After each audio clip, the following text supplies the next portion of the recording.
Trump realized in its negotiation with Iran that one of the main alternatives, as we call it, BATNA, that Iran had, one of the main powers that Iran had over the U.S., was actually the ability to enrich uranium. So after a little bit of a back and forth and Israel's intervention as well, Trump decided to take that card off the table by bombing the uranium enrichment facilities of Iran. And in doing so, now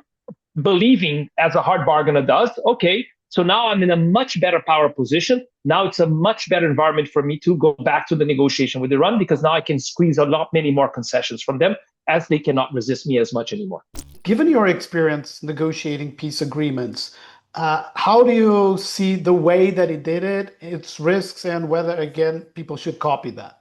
What I find and what I read and what I experienced that ceasefires, they should not be things that you just announce. And you shouldn't rush to it because there's a whole logistic chain, there's a whole communication chain in your army, in your side of a conflict. And if I say now that I got a ceasefire, have I reached all of my army, all of my personnel to say stop action now? And have I managed to control all of that to make sure that no one will, after the announcement,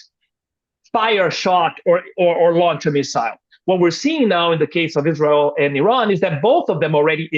launched missiles against one another after both have at least hinted that they were okay with the ceasefire or even attested that they were agreeing to the ceasefire, which either shows one of two things. Either